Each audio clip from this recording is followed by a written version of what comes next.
go, guys. This is round 2. First video didn't go so well. I mean, the lap went well, I think. But, you know, it's actually, you'd think that you get better with every lap, but the first time I was going in blind, and now I know exactly what's coming, and so I'm kind of afraid, if I'll be so honest to admit. Before it was kind of just a blind leap of faith, but now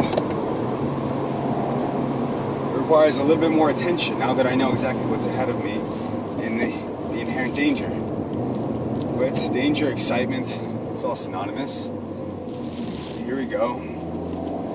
Hopefully this one will be captured a little bit better, and you'll get to see what it's like to drive the Nürburgring.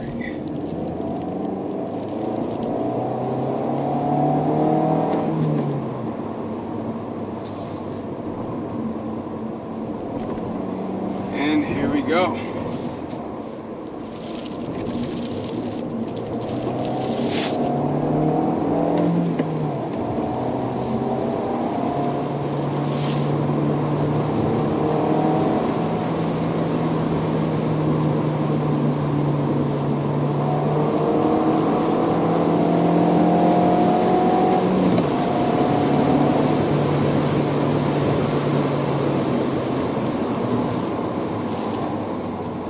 Brakes are a little bit grippy. It's okay. We have a bad shift. But it's all about the experience. It's kind of like sex and pizza.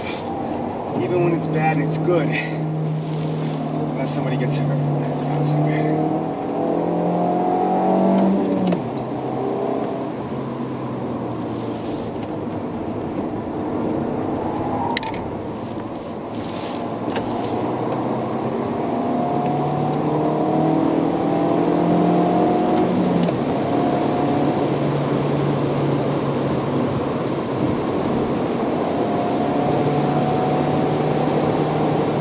Some may say that I deleted the first video because I wouldn't be able to compare the lap times this way, but you know, anybody who knows anything knows that comparing lap times for an Audi A3 is like having a Special Olympics. I mean, the result doesn't really matter, it's all about how you feel in the end. And this feels pretty bloody terrific, if I might quote my English friends. Look at that view, guys. This is beautiful. It's too bad this is in Germany. Otherwise, I would come here all of the time. First time I wasn't able to speak at all. That's why that's part of the reason why I got rid of the video. And you know what? I don't know what I was saying before. No matter how many times I think I'll do this, the track becomes new. There's an Audi R8 passing again there on the left.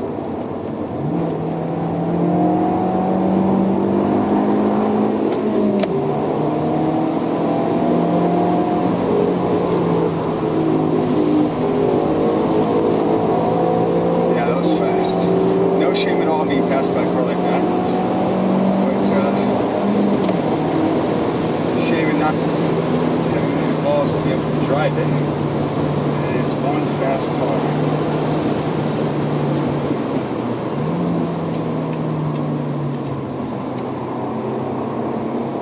The idea is just not to get passed by cars of your own type. You know, you have to compete within your own range.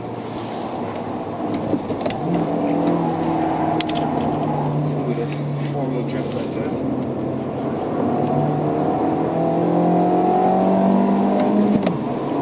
Shifts are getting a little bit better. I feel like the Audi and R are becoming one.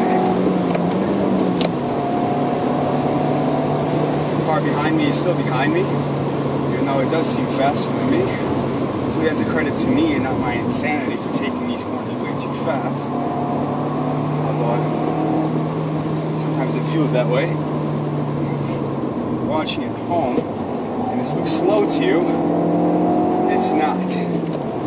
You know, the camera adds 10 pounds, right?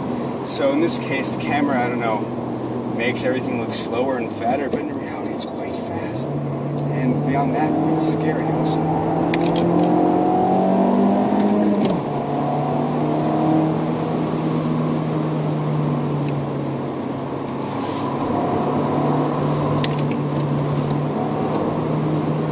these markers by the side of the road, and I really have no idea what they're from. They're telling me speed or what.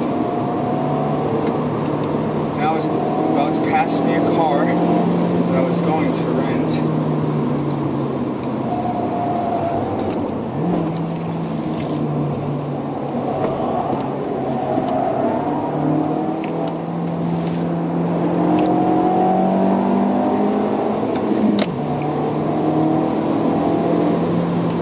Now there's signs with red exclamation points. I believe that means that it's dangerous. If somebody's speaking of dangerous, he's a fucking idiot.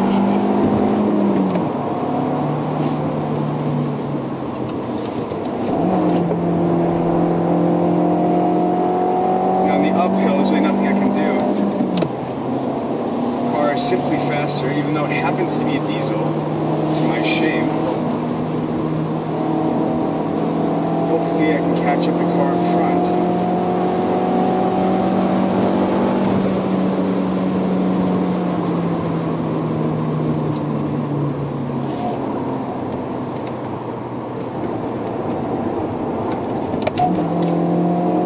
So shift.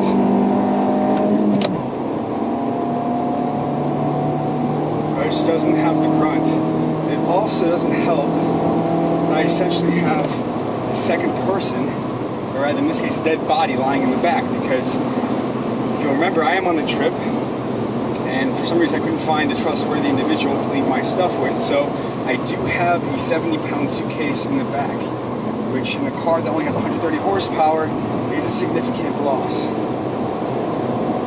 Nevertheless, I'm not a racing driver, so I will not come up with a bunch of excuses to bore you with. Anyway, the site is beautiful. This is the first, like I said, not rainy day. Non-rainy. Depending on how you call it. Now there's a car passing us extremely fast. Like that guy right there. This car is a turbo and it's extremely hot when I finish the first lap. I feel like maybe it's beginning to take effect on the car.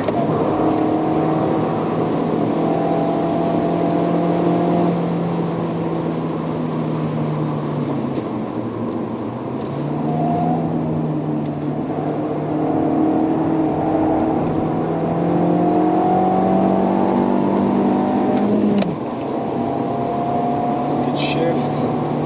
It's all about the experience. It's almost like a swim meet.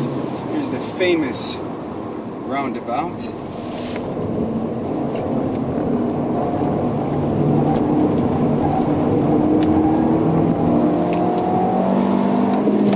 The thing is, I don't know where I'm supposed to take all these corners. There's a whole science behind all of this. When you go in, where you go out, which gear, how much throttle. Not really a lot of downforce in that case. That's why we're sliding around a lot. Also, it's very difficult. Very difficult to talk. Do my best. And this is a right turn.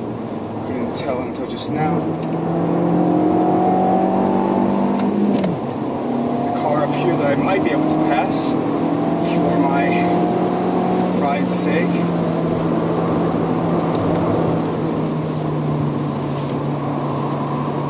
There's really only so much I can do here.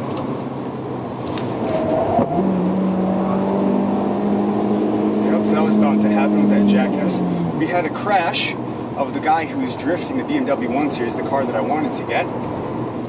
Thing is, this is a racing track, it's not a drift course, so the inevitable happened. Although this is a race course and I'm not a racing driver, and I wish the inevitable would not happen to me, at least not quite yet. I'm quite liking this.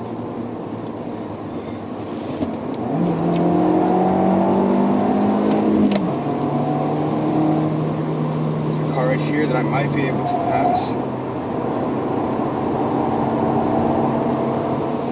There's a turbo kick in.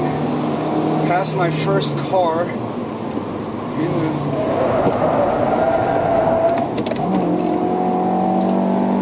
See, that wasn't effective driving. What I was doing is sliding like that jackass from before because I was gloating I passed the girl driving. Oh, you guys didn't see that? Yeah, that was a girl. But, you know, I'll take whatever I can get. Big corner here.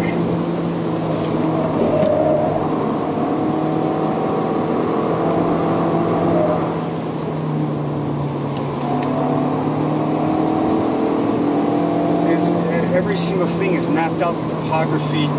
See this huge drop. And then, whoo, all the blood from your head rushes to your feet from the G-forces.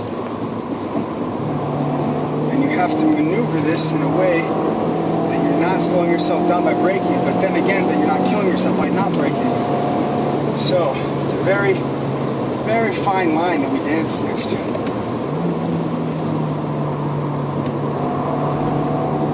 That was negotiated quite well, if I do say so myself.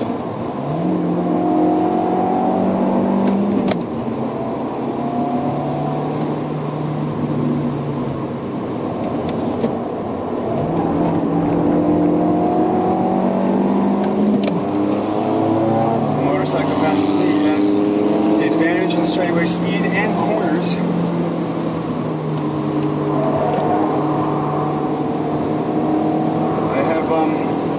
In case you're wondering, turned off the traction control, and what's bad about that is that I don't know how much traction I have until I lose it. Here's the home stretch, ladies and gentlemen, of the greatest racetrack in the world. I've been privileged to have been able to drive it. The car is noticeably slower. See, I'm going up about 110, 120 right now. Time to brake. The car is cooked, it needs gas. Woo! It's been a pleasure. It's also very hot. I don't know if it's the heat of the car is transferring to me or what, but man, it is hot as a you-know-what in here. I mean, what can I say? One of the greatest pleasures on earth.